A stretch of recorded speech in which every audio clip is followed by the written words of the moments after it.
విమర్శ బాధలు ఎందుకు చేస్తున్నారు? శ్రోతలు సత్యాన్ని గ్రహించాలని కోరుతున్నాను.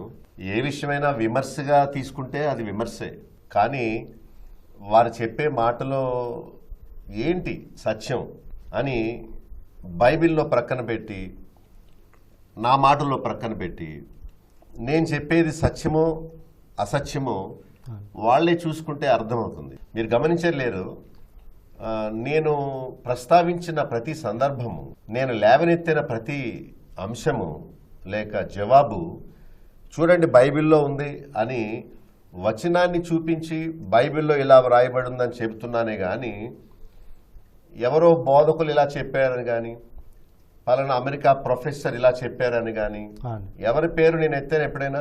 బైబిల్లో ఇలా ఉందని బైబిల్లో ఉన్న విషయం చెప్పడం నేను నేర్చుకున్నానే కానీ అది నా సొంత మాట నేను చెప్పట్లేదు.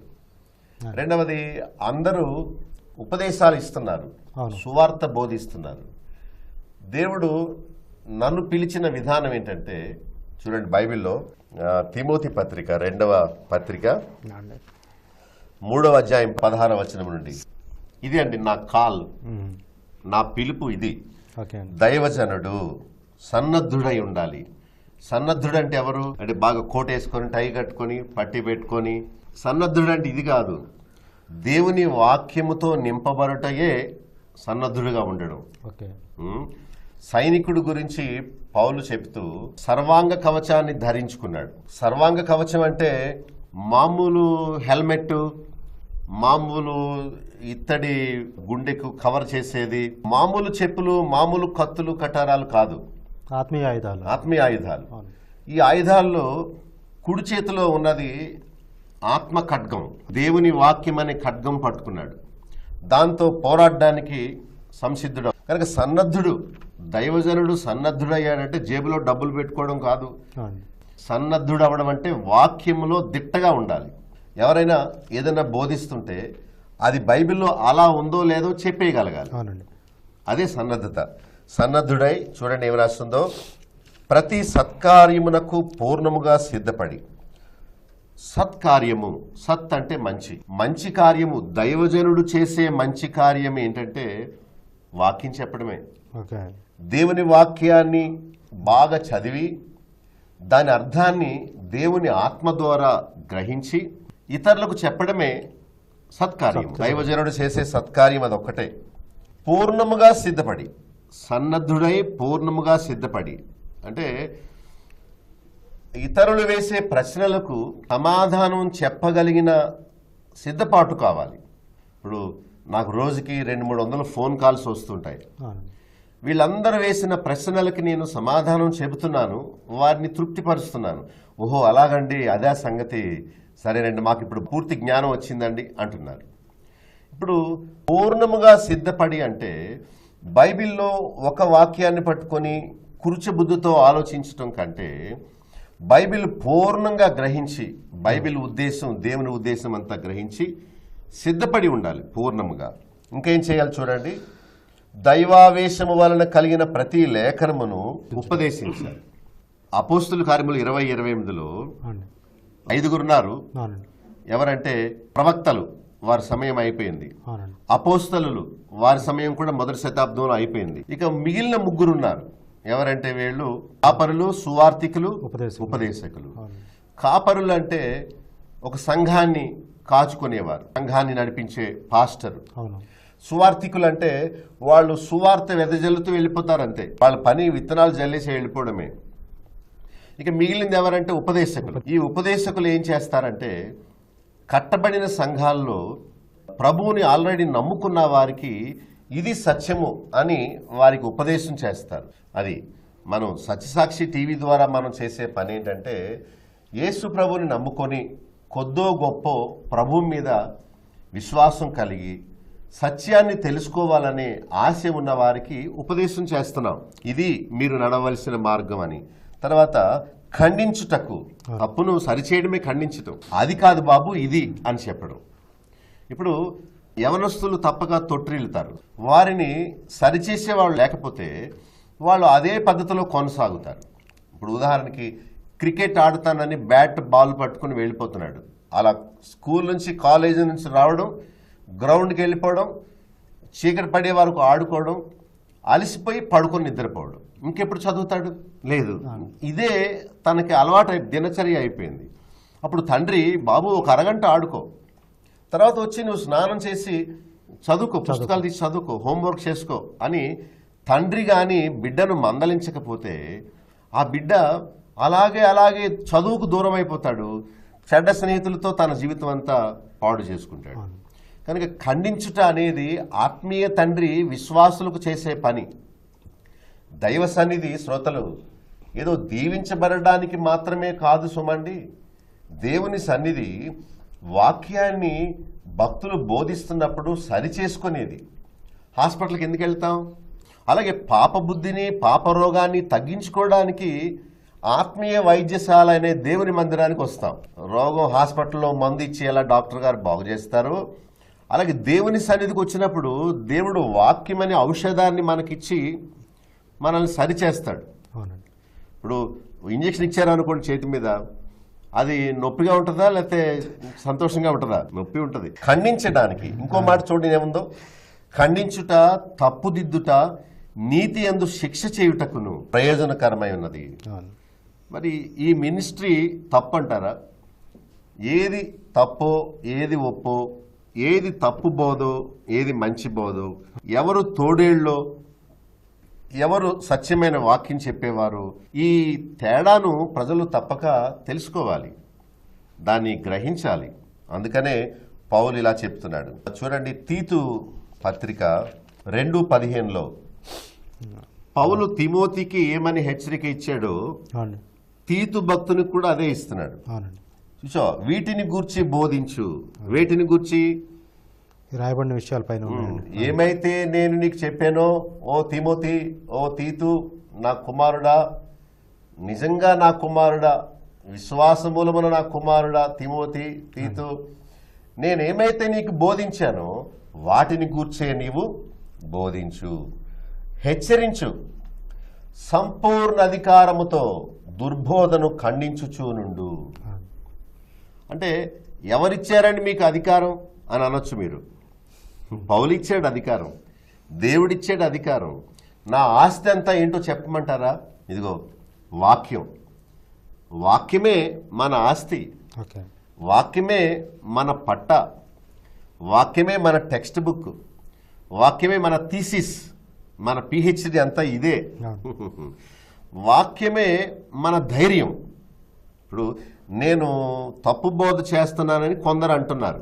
మరి వారు స్వయంగా నాకు ఫోన్ చేసి మాట్లాడితే నేనేం తప్పు బోధ చేస్తున్నానో వారు నన్ను ప్రశ్నించవచ్చు.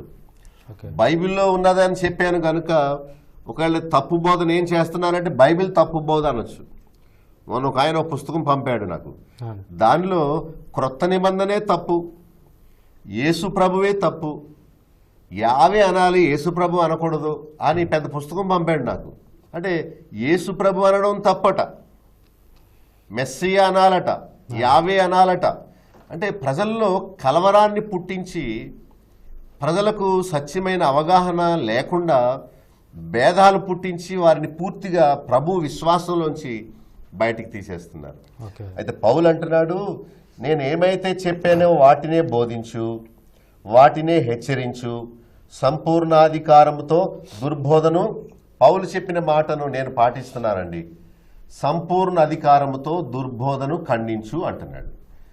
ఎవరిచ్చారు అధికారం అంటే క్రైస్తవ పెళ్లి చేయడానికి ప్రభుత్వం పట్టా ఇస్తుంది.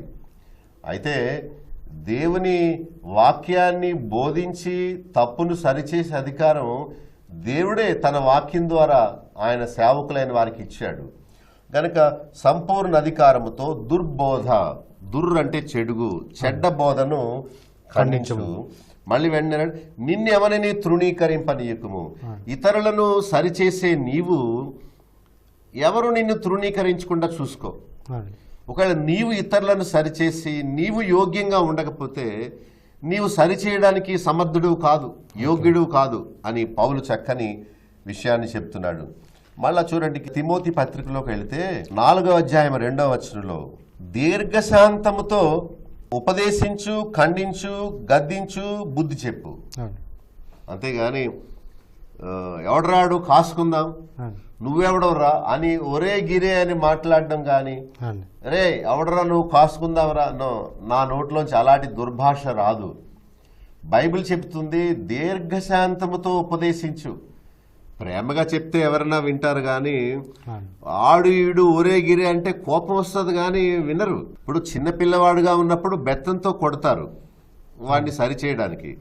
అయితే వాడు తండ్రి అంతటోడు అయిపోయాడు, మీసాలు వచ్చేసినాయి అనుకోండి, ఆ ఎదిగిన బిడ్డను కొడితే వాడు తిరుగుతాడు కానీ నేర్చుకోడు. అవును. ఎదిగిన బిడ్డకు ఏం చేయాలంటే చక్కగా కూర్చోబెట్టి, నాన్న ఇది ఇలా చేయడం వల్ల ఈ నష్టం వస్తుంది, ఇలా చేయొద్దు నాయనా, నువ్వు మంచి బిడ్డవు కదా నేర్చుకునైనా అని ప్రేమగా చెప్తే వాళ్ళు వింటారు. కానీ ఎదిగిన బిడ్డను బెత్తంతో కొడితే వాడు ఇంట్లోంచి పారిపోతాడు. అవునండి. అవసరమైతే ఎదురు తిరిగి తండ్రిని కొడతాడు. పౌలు చక్కగా చెప్పాడు ఏమనంటే, ప్రయాసపడు, సంపూర్ణమైన దీర్ఘశాంతముతో ఉపదేశించు, ఖండించు, గద్దించు, బుద్ధి చెప్పు. గద్దించడం అంటే ఏంటి? గట్టిగా చెప్పడం. ఒక చెడుగును చూస్తూ ఊరుకోక దాన్ని కొంచెం కఠినంగా మాట్లాడడం. జాగ్రత్త సుమా, దేవుడు తీర్పు తీరుస్తాడు, జాగ్రత్త సుమా, నువ్వు అసత్యాన్ని బోధిస్తున్నావు, బైబిల్ చెప్పేది ఇది, నువ్వు చెప్పేది అది అని గద్దించే ధోరణిలో చెప్పాలి. అదే దీర్ఘశాంతం అంటే. వ్యక్తిగత దూషణకు చేయకూడదు, పేరు ఎత్తకూడదు. నేను ఎవరి పేరైనా ఎత్తానా? లేదు కదా. ఏ సంస్థ పేరైనా నేను మాట్లాడానా? లేదు కదా. ఏ వ్యక్తి గురించైనా నేను మాట్లాడానా? లేదు కదా. కాకపోతే ఒక సంఘం వారు కొంతమంది తప్పు బోధకులు ఇలా చేస్తారు అని చెప్తున్నాడు కనుక అందరూ సువార్త చెప్తున్నారు, కొందరు ఉపదేశాలు చేస్తున్నారు. నేను సత్యమైన విషయాన్ని అప్పుడప్పుడు చెబుతూ ఉన్నాను. నా పనే, ఆయన ఎవరో అంటున్నారు, రౌండ్ టేబుల్ కూర్చొని అందరినీ ఆక్షేపించడమే ఈయన పని, వాడు మంచోడు కాదు, ఈడు మంచోడు కాదు అని అందరినీ ఆక్షేపిస్తున్నాడు, విమర్శిస్తున్నాడు. నా పని అది కాదు. సత్యాన్ని చెప్తున్నాను, అసత్యం ఏదో చెప్తున్నాను. ఈరోజు మనం లెంట్ అను అంశం మీద ప్రారంభించాం. లెంట్ అంటే ఏమిటి? ఎప్పుడు ప్రారంభమవుతుంది? లెంటు అనేది ఆచారమా లేక ఆచరించవలసిన విషయాలున్నాయా? లెంట్ అనగానే దాని యొక్క అర్థాన్ని మనం తెలుసుకోవాలి. అసలు లెంట్ అంటే ఏంటని. బైబిల్లో లెంట్ అని లేదు, బైబిల్లో క్రిస్మస్ అని లేదు, బైబిల్లో మంచి శుక్రవారం అని లేదు, బైబిల్లో మరి ఇంకేంటి ఈస్టర్ అని లేదు. బైబిల్లో ఇవేమీ లేవు. మనుషులు పెట్టిన పండుగలే కానీ బైబిల్లో ఉన్నవి కావు. అయితే క్రిస్మస్ గూర్చిన వాక్యాలు బైబిల్లో ఉన్నాయి గనుక మనం క్రిస్మస్ పండగ చేసుకోపోయినా, క్రిస్మస్ అని అనకపోయినా ప్రభు పుట్టుకను గూర్చి బైబిల్లో ఉన్నది కాబట్టి చెప్పుకోవడం మంచిదే. కాకపోతే ప్రజలు చేసే తప్పు ఏంటంటే కేవలం డిసెంబర్ నెలలోనే ప్రభు జన్మాన్ని జ్ఞాపకం చేసుకుంటారు. ఈ మరియా, యోసేపులు, గొల్లలు, లేక గొర్రెల కాపర్లు, జ్ఞానులు, ఈ నక్షత్రం, ఇదంతా డిసెంబర్లోనే జ్ఞాపకం చేసుకోవాలా? బైబిల్ ఒక సీజన్కి సంబంధించింది కాదు. అసలు యేసు ప్రభు డిసెంబర్లో పుట్టాడా? ఎప్పుడు పుట్టాడో తెలీదు. డిసెంబర్ 25 కూడా తెలియదు. కనుక దేవుడు దాన్ని మరుగుపరిచాడు కనుక దాని విషయమే మనం పండుగగా దాన్ని ఆచరించకూడదు. శుక్రవారం మంచి శుక్రవారం అంటారా? ప్రతి శుక్రవారం మంచి శుక్రవారమే. ప్రతి ఆదివారం ఒక పునరుత్థాన దినమే. ఒక వ్యక్తి యేసు ప్రభుని హృదయంలో ఎప్పుడైతే చేర్చుకుంటాడో అదే క్రిస్మస్ పండుగ. అందుకని ప్రత్యేకమైన క్రిస్మస్ ఏమీ లేదు. మరి మీరు అనినట్టు బైబిల్లో త్రిత్వం అనే మాట లేదు. మరి ఇది త్రిత్వం అనే మాట బైబిల్లో లేనప్పుడు దాన్ని వాడకూడదని కొంతమంది అంటారు. పోనీ మానేసేయండి, వాడడం మానేసేయండి. త్రియేక దేవుడు అనే మాట కూడా వాడకూడదంటారు. పోనీ మానేసేయండి. కానీ తండ్రి, కుమార, పరిశుద్ధాత్మ నామాలు 3 కలిపి రాయబడ్డాయి కనుక మరి దేవునిలోని 3 భాగాలు, దేవుడు ఒక్కడే, ఆయనలోని 3 భాగాలని విడదీయకుండా ఒకే వ్యక్తిగా చెప్పాలి. మీరు అడిగినట్టు లెంట్ అనగానే మరి ఇది ఒక ఆచారం. మనుషులు పెట్టిన ఆచారం. దీని అర్థాన్ని ఎవరూ సరిగా చెప్పలేకపోతున్నారు. లెంటెన్ సీజన్ అని ఒకటి ఉందండి. అది ఏమంటారు, ఆ కాలాన్ని స్ప్రింగ్ సీజన్ అంటారు. ఒకవేళ ఆకురాల్చు కాలం అని అవునండి. ఒకవేళ మనం చెప్పుకుంటాము. మరి లెంటన్ సీజన్ అని పెట్టారు ఒక కాలానికి. ఇంగ్లీష్లో మనం చూస్తే can you lend me your pen. Lending అంటే ఇవ్వడం, లెంట్ అని. అంటే లెండ్ అనే క్రియకు పాస్ట్ పార్టిసిపుల్ పదం ఏంటంటే లెంట్ అనమాట. Okay. లెంట్ అని. మరి దీనికి ఏమర్థం ఉందో ఎవరికి సరిగా తెలియదు. ఎందుకు ఈ పదాన్ని దానికి పెట్టారో మనకు తెలియదు. రోమన్ క్యాథలిక్ వారు ఈ ఆచారాన్ని ప్రారంభించారు. ఈ క్రిస్మస్ అనగా, గుడ్ ఫ్రైడే అనగా, ఈస్టర్ అనగా, లెంట్ అనగా, ఇవన్నీ ప్రారంభ దినాల్లో ఈ క్యాథలిక్స్ ప్రారంభించిన ఈ ఆచారాలే. ఒకవేళ ఇదేమి సందర్భం అండి అనుకోవచ్చు. లెంట్ ఆచరించే వాళ్ళని ఆచరించుకోమనండి, ఎవరిష్టం వాళ్ళది. ఎవరిని నేను బలవంత పెట్టలేను. కాకపోతే నేను సత్యం ఏంటో చెబుతున్నాను. మరి క్రైస్తవ భక్తి ఏదో సీజనల్గా వచ్చేది కాదు, అది జీవితకాలం జరిగేది. చాలామంది ఒక సీజన్లో ఇలా ఉండాలి. ఇందాక మనం చెప్పుకున్నట్టు క్రిస్మస్ సీజన్లో ప్రభు జన్మ గురించి మాట్లాడుకోవాలి, జనవరి 1కి మాత్రం నిర్ణయాల గురించి మాట్లాడుకోవాలి. ఇవన్నీ ఆ సీజన్లో చేసేవే కానీ తర్వాత ఉండవు. మనం చూస్తుంటాం డిసెంబర్ 31 రాత్రి జనవరి 1వ తారీఖున ఎన్నో నిర్ణయాలు తీసుకుంటారు. ఆ క్రొత్తదనం, ఆ తీసుకున్న నిర్ణయాలు తర్వాత ఒక్క వారం రోజుల్లోనే మర్చిపోతారు. కనుక ఈ భక్తి, ప్రభు భక్తి మరి సీజనల్గా ఒక కాలంలో బాగా భక్తిగా ఉండి మరో కాలంలో ఉండకుండా అది కాదు.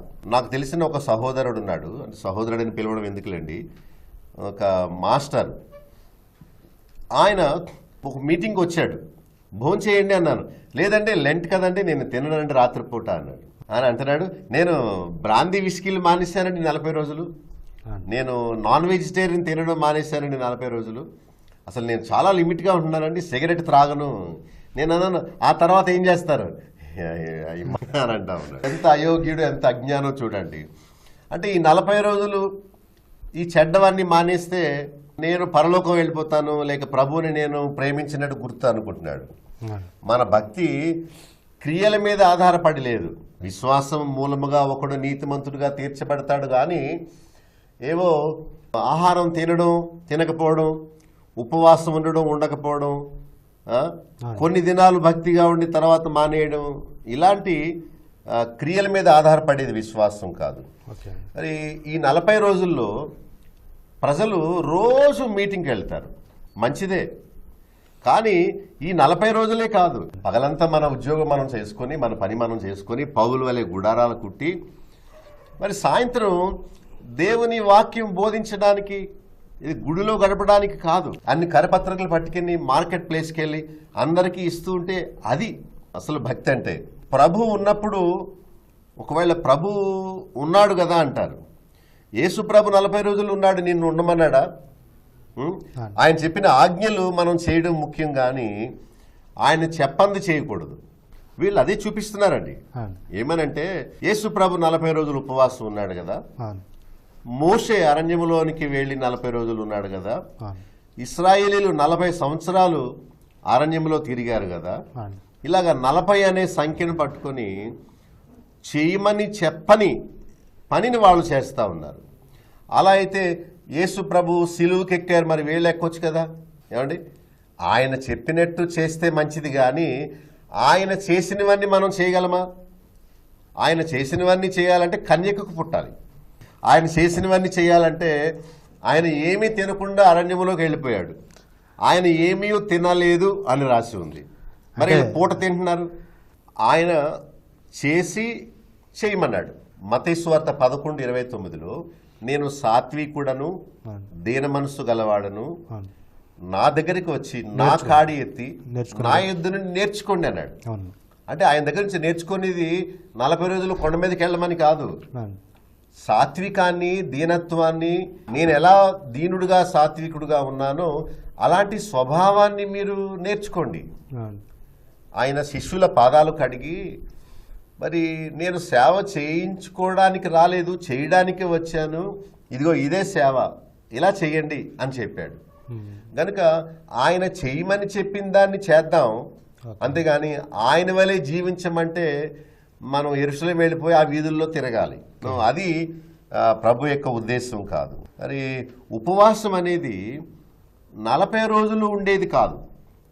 బైబిల్లో ఎక్కడ మీరు ఉపవాసం ఉండండి అని చెప్పలేదు.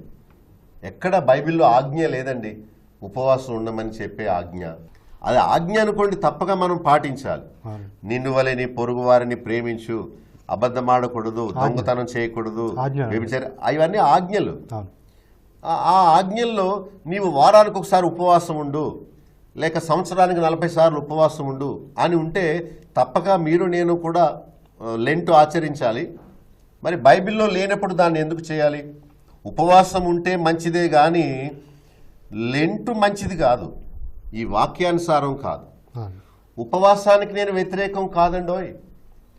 లెంట్ విషయం నేను బైబిల్లో లేని దాన్ని ఎందుకు ఆచరించడం అంటున్నానే కానీ ఉపవాసం మంచిదే, అది ఆజ్ఞ కాకపోయినా ఉపవాసం ఉండి మన శరీరాన్ని మనం నలుగొట్టుకొని ఏమీ తినకుండా భారమైన హృదయంతో ఇంట్లోకి వెళ్ళి తలుపు వేసుకొని మనం ఉపవాసం ఉన్నట్టు ఎవరికి తెలియకుండా రహస్యమందున్న దేవుణ్ణి మనం ప్రార్థన చేయాలని మత్తయి సువార్త 6వ అధ్యాయంలో ప్రభు చెప్తున్నాడు.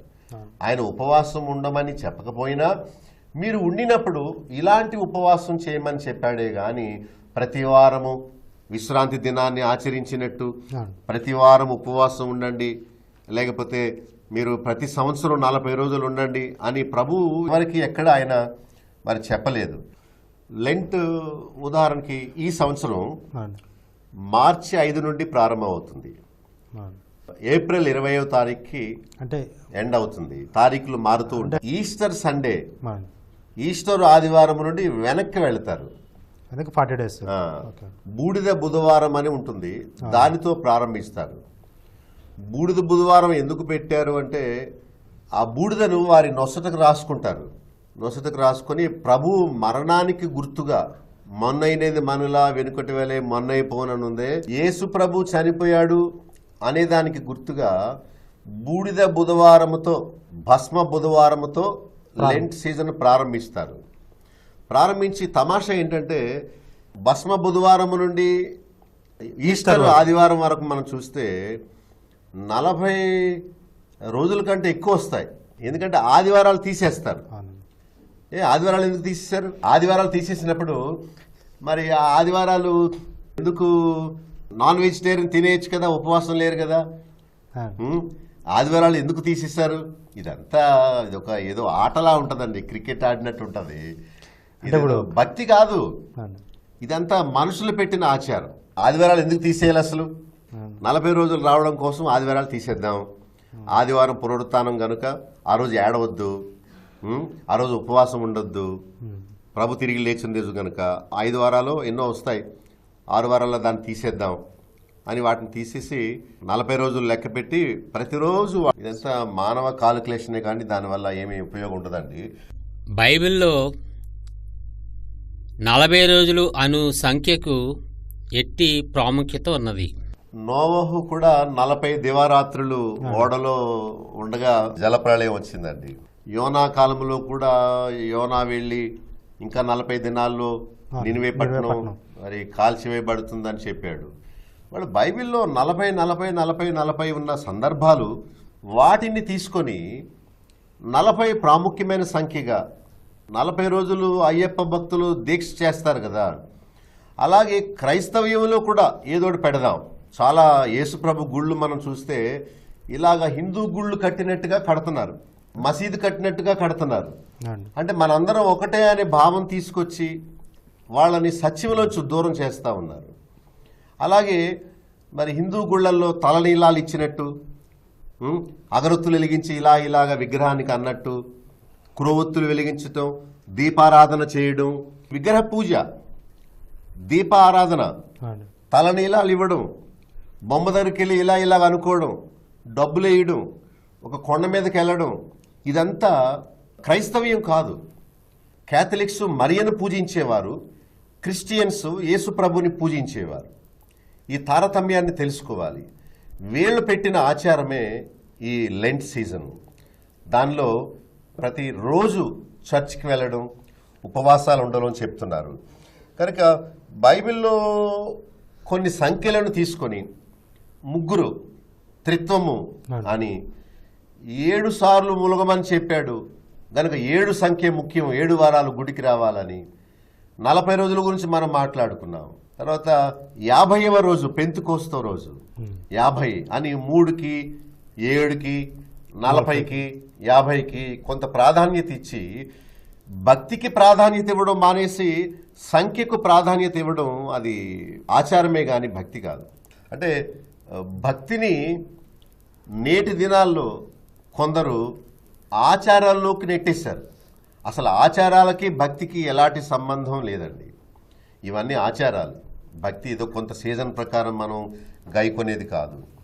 పైగా ఉపవాసం ఉన్నప్పుడు ఎవరికి తెలియకూడదు అంటాడు. చూడండి 6వ అధ్యాయంలో మత్తయి సువార్త 16వ వచనం నుండి చూడండి. ఉపవాసం చేసేటప్పుడు వేషధారులుగా ఉండొద్దు. అంటే ఒక రకమైన బ్రౌన్ కలర్ బట్టలు వేసుకుంటారు. మీరు చూసారు ఎవరినైనా? మెడలో ప్లాస్టిక్ దండ వేసుకుని సిలువ వేలాడ తీసుకుంటూ డార్క్ బ్రౌన్ ప్యాంట్ చొక్కాయి, ఆడవాళ్ళైతే శారీ బ్లౌజ్ వేసుకుంటారు. ప్రభు ఆనాడే చెప్పాడు, ఉపవాసం చేసినట్టు ఎవరికి తెలియకూడదు. ఉపవాసం చేసేటప్పుడు వేషాన్ని ధరించుకోవద్దు. వేషధారణ అంటే ఏంటి? వేషాన్ని ధరించుకోవడం. దుఃఖముఖులుగా ఉండొద్దు. దుఃఖముఖులు అంటే వేషాలు వేసేవాళ్ళు, అంటే లోపల లేని పశ్చాత్తాపాన్ని బయట ఉన్నట్టుగా కనుపరచడమే దుఃఖముఖులుగా ఉండదు. వారు ఉపవాసం చేస్తున్నట్టు మనుషులకు కనబడాలని వారి ముఖాన్ని వికారంగా చేసుకుంటారట. చూడండి, ఈ లెంటు ఆచరించే వాళ్ళు చాలా బిక్కుముఖం వేస్తారు. బిక్కుముఖం వేయడం అంటే ఎవరు వాళ్ళని కొట్టినా నెట్టినా గెంటినా పర్వాలేదమ్మా అని దీనమైన మాటలు, నేను ఉపవాసం ఉంటున్నాను అనడం, బిక్కుముఖం వేయడం, ఇలా చేస్తారు. మీరు అలా ఉండొద్దని ప్రభు చెప్తున్నాడు 17వ వచనంలో. నిజంగా ఉపవాసం ఉన్నవారు ఎవరికి తెలియకుండా చేయాలట, మనుషులకు కనబడాలని చేయొద్దు అంటున్నాడు. అంటే వీళ్ళు ప్రతిరోజు గుడికి వెళ్ళడం, వస్త్రపు రంగు మార్చుకోవడం, మనుషులు కనబడాలని చేసే ప్రయత్నమే కదా అది. అలా చేయొద్దు, అప్పుడే నీకు ప్రతిఫలం దొరుకుతుంది. 6వ అధ్యాయం 1వ వచనం చూడండి మత్తయి సువార్తలో. ప్రభు చెప్తున్నాడు, మనుషులకు కనబడాలని వారి ఎదుట మీ నీతి కార్యాలు చేయకుండా జాగ్రత్త పడండి, లేకపోతే ప్రతిఫలం ఉండదు. అంటే నీవు ఆ దినాల్లోనే చర్చికి వెళుతున్నావంటే నీవు ఆచారాన్ని ఆచరిస్తున్నావు.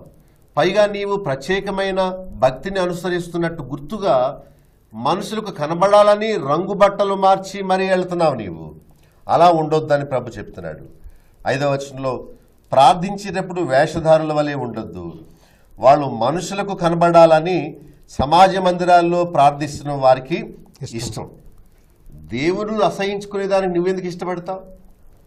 అలా ఉండొద్దని ప్రభు చెప్తున్నాడు. అయితే నిజమైన ఉపవాసం అంటే ఏంటో చూడండి. యెషయా గ్రంథంలో దేవుడు చక్కగా మన కొరకు రాయించాడు. యెషయా గ్రంథం 58:5-6 వచనాలు చూడండి. తన ప్రాణమును బాధపరుచుకొనుటయే ఉపవాసం, అంతేగాని తల వంచుకోవడం, గోనె బట్ట కట్టుకోవడం, బూడిద మీద కూర్చోవడం, ఇలాంటి ఉపవాసం నాకు ప్రీతికరమైంది కాదు. అంటే బట్టల రంగు మార్చుకొని చేసే ఉపవాసం అందరికీ తెలిసిపోయే ఉపవాసం. అరే, దేవుడు ఉపవాసాన్ని రహస్యంగా ఉంచమని చెప్తే మీరెందుకు ఉపవాస కూటాలని బోర్డు పెట్టి మరి ఉపవాసం ఉండకుండా ఉన్నట్టుగా మీరు వేషధారులుగా ఉంటారు? ఎవరు చెప్పారు ఉపవాస కూటాలు పెట్టమని? బైబిల్లో మరి ఉపవాస కూటాలని బోర్డులు ఎక్కడైనా పెట్టమని చెప్పాడా? ఏది రహస్యంగా ఉంచమన్నాడో దాన్ని రహస్యంగా ఉంచడం నేర్చుకోండి. కానుకలు ఇచ్చే విషయం ఇతరులకు తెలియకూడదు, ఉపవాసం ఉండే విషయం ఇతరులకు తెలియకూడదు, రహస్యంగా చేసుకునే ప్రార్థన ఇతరులకు తెలియకుండా చేసుకో, దేవుడికి నీకు సంబంధించిన విషయం అని ప్రభువే చెప్పాడు. కనుక తల ఉంచుకోవడం, లేక గోనె బట్టలు లేదా రంగు బట్టలు ధరించడం, బూడిద మీద కూర్చోవడం, ఇలాంటి ఉపవాసం కాదు దేవునికి ప్రీతికరమైంది. అయితే ఎలాంటి ఉపవాసం? 6వ వచనంలో చెప్తున్నాడు, కట్లు విప్పడం. రెండవది తాడి అంటే మీద బరువు మీద ఉన్న మోకులు దాని యొక్క లాక్ తీయడం, ఆ బరువును విడగొట్టడము. చూసారా, నీ ఆహారాన్ని ఇక్కడ చూసారా, అంటే నీవు వండుకున్న ఆహారాన్ని, నీవు తినే ఆహారాన్ని ఆకలి కొరిన వారికి పెట్టే. అవునండి. అంతేగాని నీవు వండుకోవడం మానేసి చేయడం కాదు. ఆ డబ్బు, ఆ ఆహారం పేదవారికి పెట్టేసాయి. ఎవరైనా ఇబ్బందులు ఉంటే వారిని ఆదుకో, దిక్కుమాలిన బీదలు ఉంటే వారిని చేర్చుకో. ఇలా చేస్తే, ఇలాంటి ఉపవాసం, లెంట్ ఉపవాసం కాదు సుమా, ఇలాంటి ఉపవాసం చేస్తే ఏమన్నాడు? ప్రార్థనకు జవాబు వస్తుంది. పైన స్వస్థత గురించి చెప్తాడు 9వ వచనంలో. 11వ వచనంలో ఆయన నిన్ను విడిపిస్తాడు, వారు మారు మనసు పొందాలి. 11వ వచనంలో దేవుని తట్టు తిరగాలి, మారు మనసునకు తగిన క్రియలు చేయాలి. ఇవి పౌలు చూడండి చెప్పాడు ఈ విషయం. అపోస్తుల కార్యము 26-20. ఇక్కడ పౌలు సువార్త చెప్తున్నాడు. ఏమని సువార్త చెప్తున్నాడంటే, వారు మారు మనసు పొందాలి. చూడండి అపోస్తుల కార్యములు 26-20లో. రెండవది వారు దేవుని తట్టు తిరగాలి. మూడవది మారు మనసునకు తగిన క్రియలు చేయాలి. అంతేగాని లెంట్ చేయండి, ఉపవాసం చేయండి అని అపోస్తలులు కానీ ప్రభువు కానీ ఎక్కడ ఎప్పుడు చెప్పలేదు. ఒకవేళ యేసు ప్రభు ఉపవాసం ఉన్నాడు కదా అంటే, ఆయన సిలువ ఎక్కే ముందు ఉపవాసం ఉండలేదు. ఆయన సేవ ప్రారంభించే ముందు అలా ఉన్నాడు కానీ సిలువకి వెళ్లే ముందు కాదని మనం జ్ఞాపకం చేసుకోవాలి. అరణ్యానికి ఒంటరిగా వెళ్ళిపోయాడు ఆయన, దూరమైన కొండపైకి వెళ్ళిపోయాడు ఆయన. ఏమీ తీసుకువెళ్ళలేదు. నిన్ను అలా చేయమని ఎక్కడా ఎప్పుడు చెప్పలేదు. మత్తయి సువార్త 4వ అధ్యాయంలో ఆ ప్రభువు కొండ మీదకి వెళ్ళిన సందర్భాన్ని మనం చూస్తాం. ఆ రక్షణ అనేది 40 రోజులు ఉపవాసం ఉంటే వచ్చేది కాదు. కొరింథీ పత్రిక 6:2లో నేడే రక్షణ దినము, ఈరోజే రక్షణ దినం, ఇప్పుడే నీవు మార్పు చెందాలి. కానీ 40 రోజులు నువ్వు ఏడ్చిన తర్వాత లాస్ట్ రోజు అంటే ఈస్టర్ రోజు లేకపోతే గుడ్ ఫ్రైడే రోజు దేవుడు ఈ 40 దినాలు ఉపవాసం ఉండడం చూచి మన మీద జాలిపడి ఆయన మనల్ని రక్షిస్తాడు అనుకోవడం చాలా అవివేకం, చాలా పొరపాటు. నిజమైన పశ్చాత్తాపం వెంటనే రక్షణను కలిగిస్తుంది కానీ 40 దినాలు మనం చేసే ప్రయాస వల్ల కాదు. మత్తయి సువార్త 28-20లో ప్రభు ఒక ఆజ్ఞ ఇచ్చాడు చూడండి. పరలోకానికి ఆరోహణుడగుతూ చెప్పిన గొప్ప విషయం ఇది. నేను మీకు ఏవే విషయాలు ఆజ్ఞాపించాను వాటిని గైకొనవలనని బోధించండి.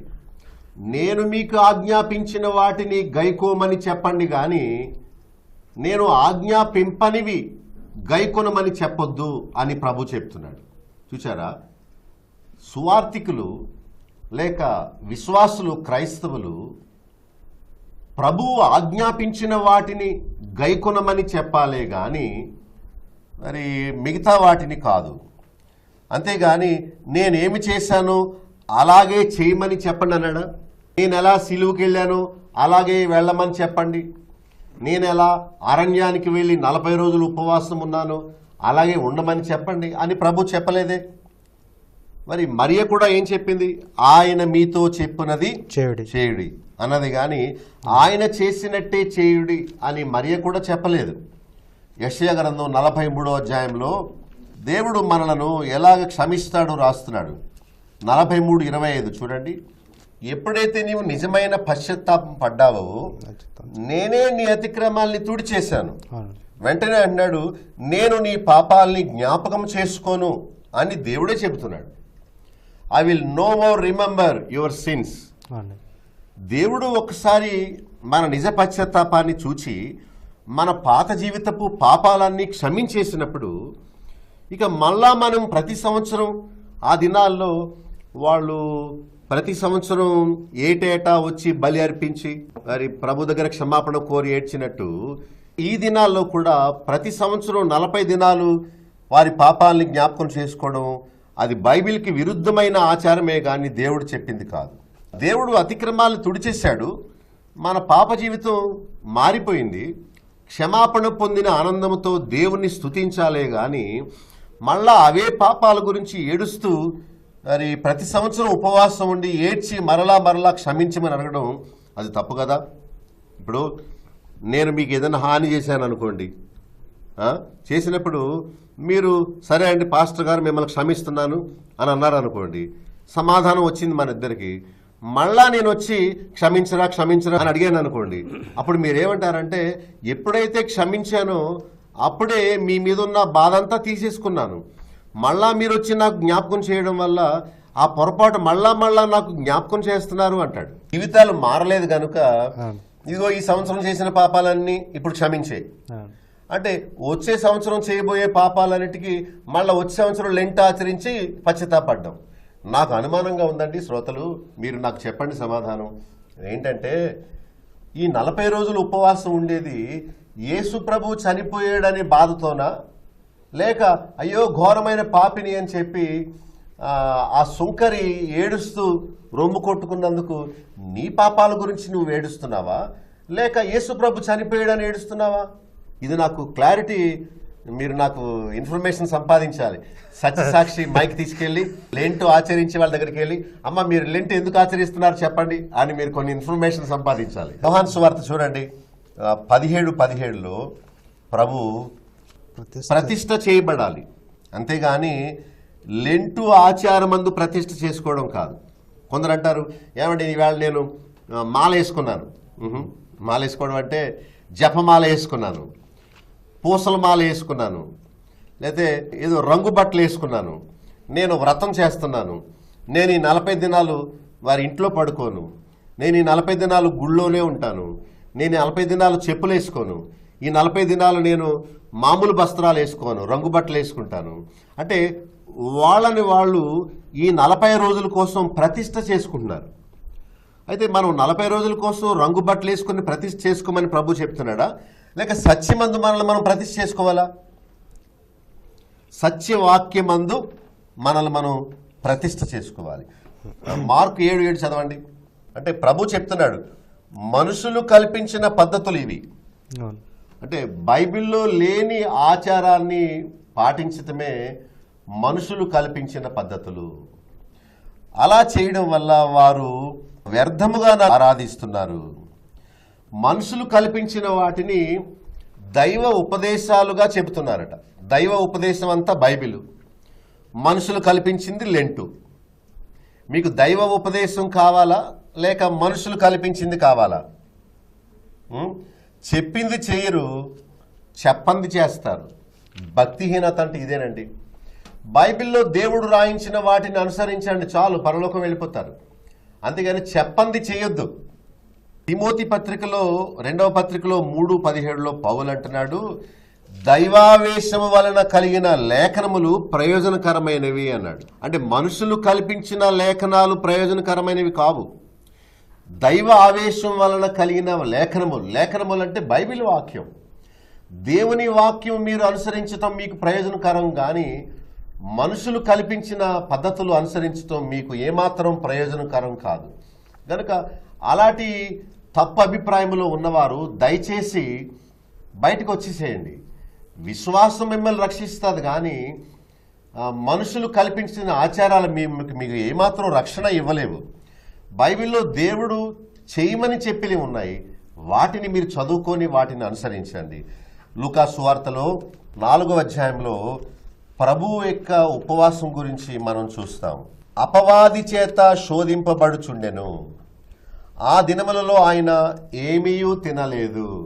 వాటర్ బాటిల్ కొనుక్కున్నాడా? కిన్లే వాటర్ బాటిల్ కొనుక్కొని పక్కన పెట్టుకున్నాడా, లేకపోతే జీడిపప్పు జేబులో వేసుకొని కానీ కొంచెం తింటున్నాడా, లేకపోతే ఎవరో వచ్చి కాస్త పాలు తాగండి మరి నీరసం వస్తుంది, ఉపవాసం ఉండొచ్చు కానీ మరి అంత దారుణంగా కాదు, ఉప్మా తినొచ్చు, గారెలు తినొచ్చు, బూరెలు తినొచ్చు.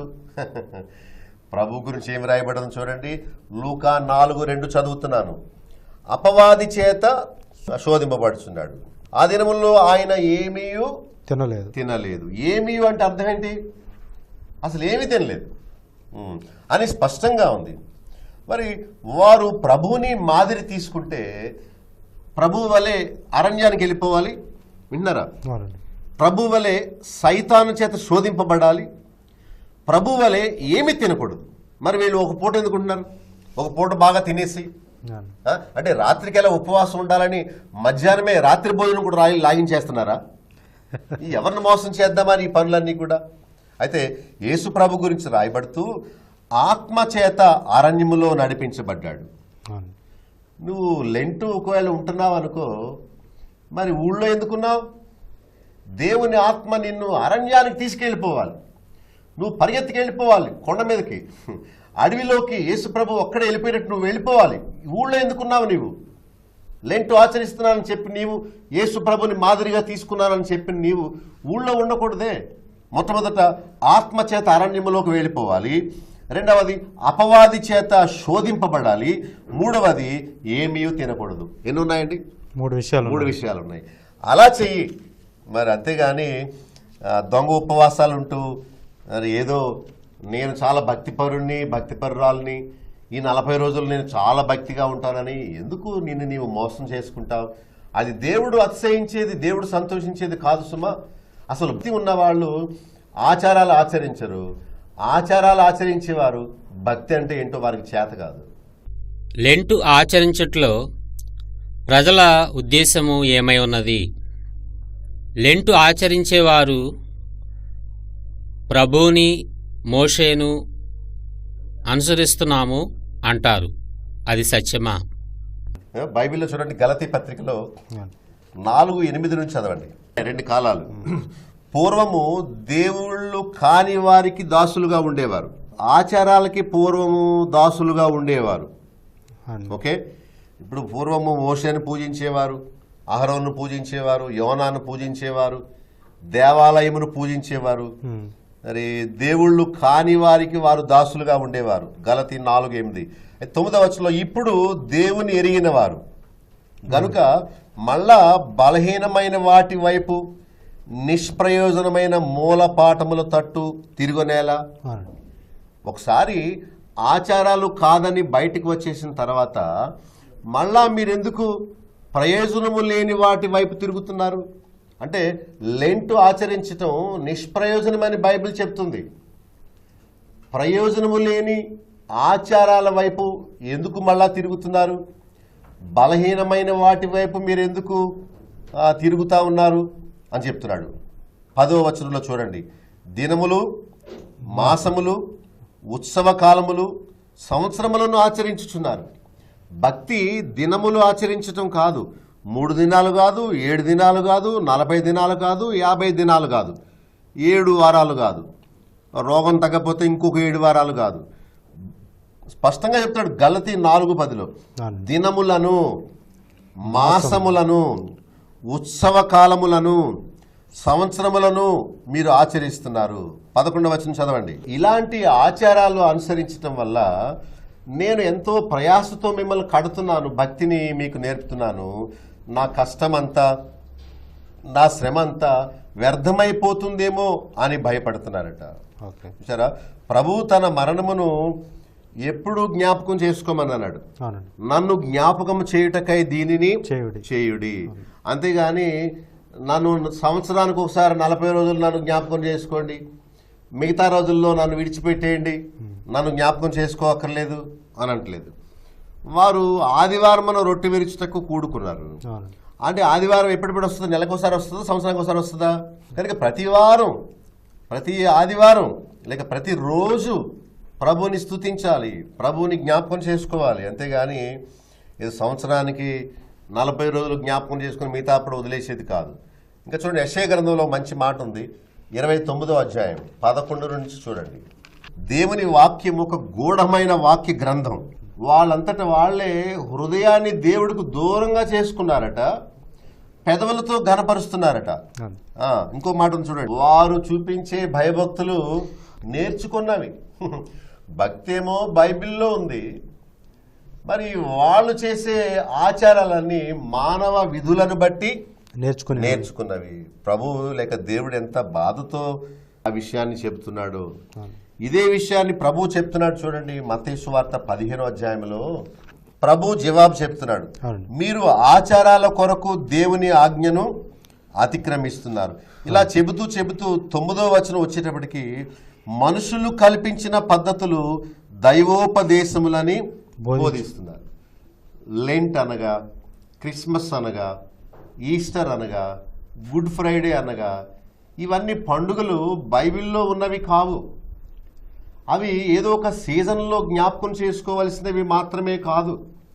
దినదినము ప్రభు జన్మాన్ని జ్ఞాపకం చేసుకోవాలి, దినదినము ప్రభు మరణాన్ని జ్ఞాపకం చేసుకోవాలి. భక్తి అనేది మళ్ళా మీకు చెప్తున్నాను, ఏదో ఆదివారం అనుసరించేది మాత్రం కాకూడదు, ఏదో శుక్రవారం మాత్రమే ఉపవాసం ఉండేది కాకూడదు. ఉపవాసం ఎప్పుడన్నా ఉండొచ్చు, ఎంతకాలమన్నా ఉండొచ్చు.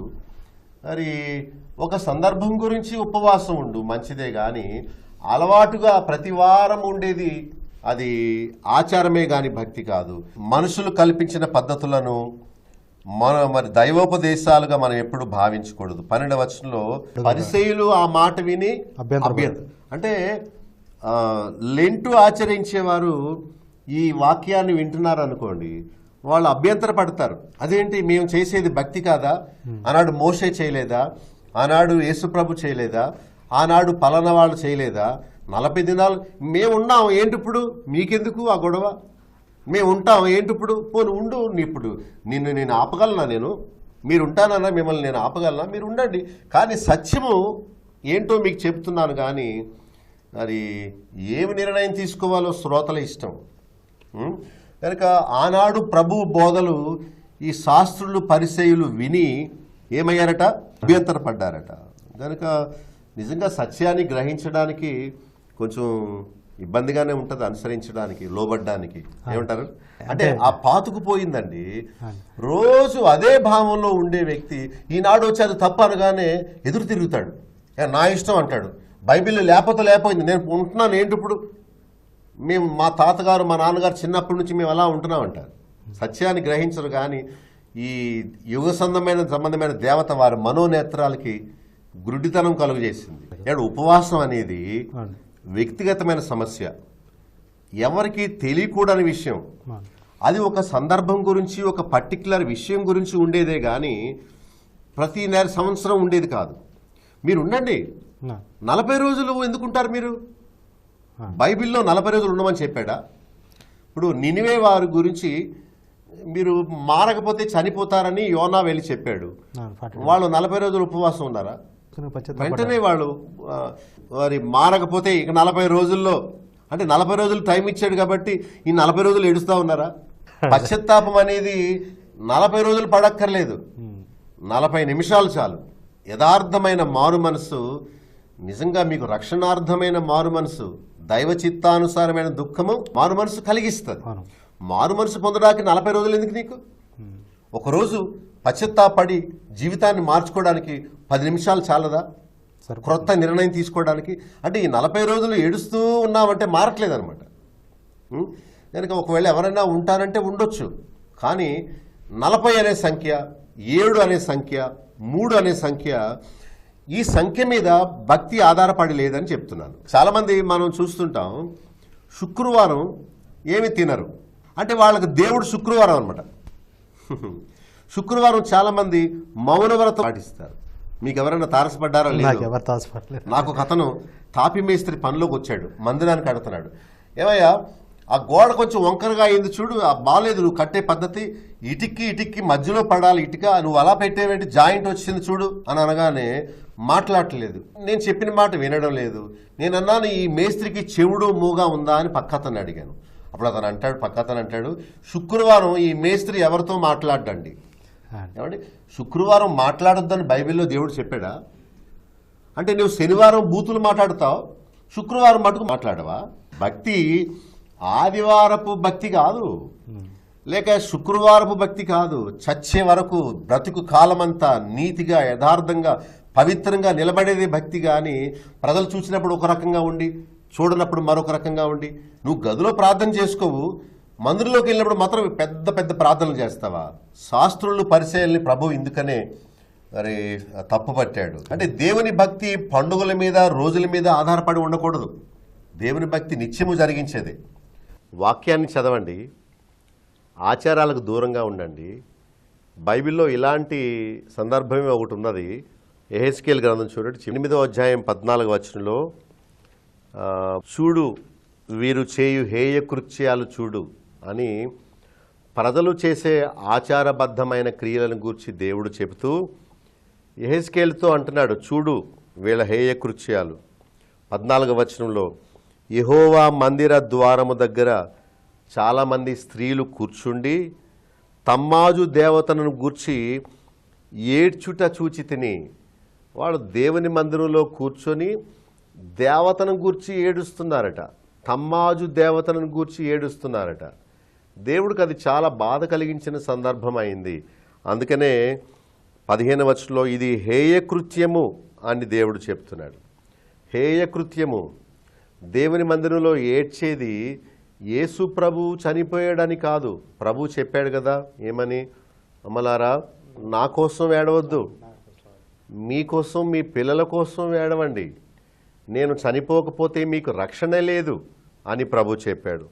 కనుక యెహెజ్కేలు గ్రంథములో ఉన్నట్టు ఆ ప్రజలు దేవుని మందిరంలో కూర్చుండి ఏడుస్తున్నారట. అది దేవుడు చాలా బాధపడుతూ వీళ్ళు హేయకృత్యాలు చేస్తున్నారు అని చెప్తున్నాడు. తర్వాత తీతు పత్రికలో 3:5లో మన క్రియల మూలముగా రక్షణ కలుగదు అని చెప్తున్నాడు.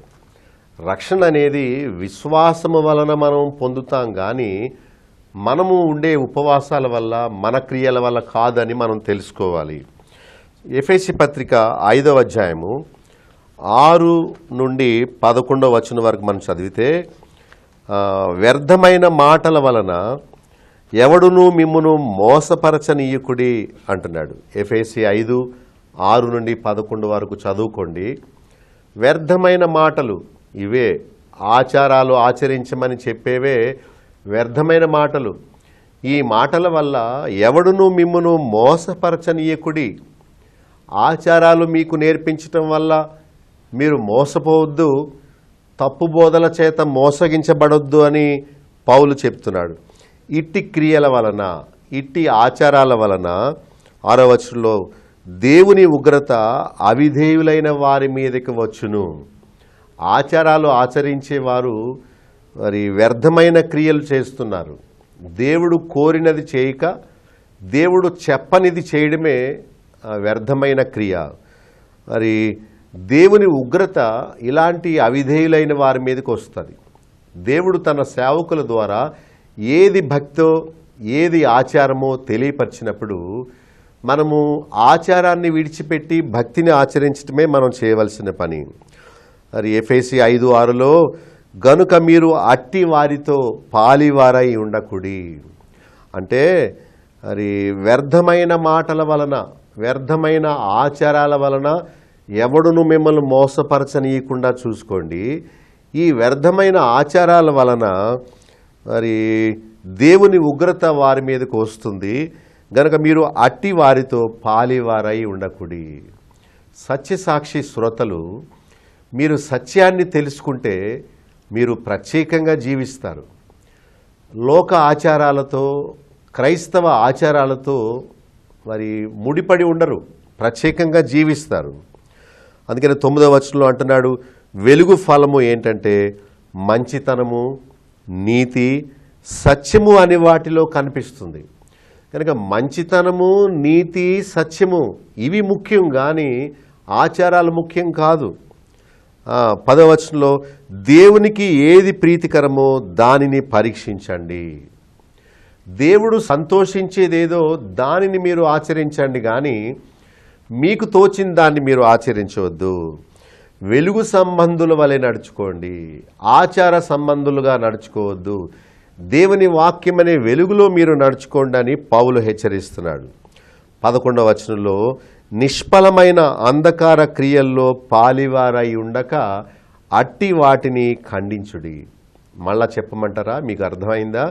ఎఫెసీ 6:11 నిష్ఫలమైన అంటే ప్రయోజనము లేని, వ్యర్థమైన, దేవుడు చెప్పని, ఫలము లేని, నిష్ఫలమైన, వ్యర్థమైన అంధకార క్రియలలో పాలివారై ఉండవద్దు.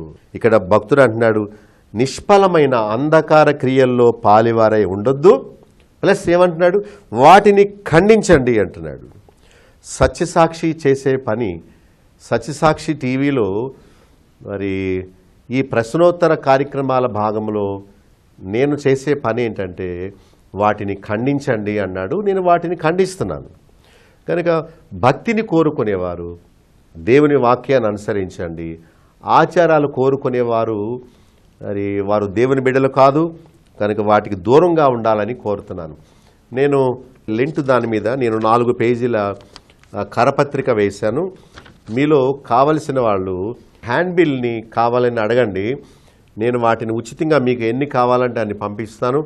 మీరు మీ గ్రామాల్లో మీ ప్రదేశాల్లో ఇది పంచిపెట్టడం వల్ల మరి ప్రజలను ఆచారాల్లో నుండి భక్తిలోనికి తీసుకురావడానికి వీలవుద్ది. కనుక ఈ సత్యాన్ని మీరు తెలుసుకోవాలని, సత్య సంబంధులుగా మీరు నిలవాలని మిమ్మల్ని ప్రేమతో కోరుతున్నాను. ఈ కార్యక్రమాల్లోని ఉపదేశాలు ఎవరినో ఉద్దేశించి చెప్పినవి కావు, లేక తప్పు బోధకులను మార్చుటకు తలపెట్టినవి కావు. సామాన్య ప్రజలకు ప్రభువు భక్తిని, యథార్థమైన క్రైస్తవ జీవితాన్ని నేర్పించి అబద్ధ బోధకుల ఉచ్చు నుండి వారిని తప్పించే ప్రయత్నమే. సమస్యల గురించి కాక క్రైస్తవ సిద్ధాంతాలు, తప్పు బోధలను గురించి నాకు ఫోన్ చేయండి. మీతో తప్పక నేను సమయం తీసుకొని ఆ విషయమై చర్చించి సత్యమును గురించి మంచి అవగాహన నేను మీకు ఇవ్వడానికి ప్రయత్నం చేస్తాను. మా address doctor Bablu Gandi, founder and chairman, Bethel assembly, Nalajarla 534112, west Godavari district, Andhra Pradesh, south India. మా ఫోన్ నంబర్స్ 08818 2774442 27733. మా సెల్ నంబర్ 9440 111 250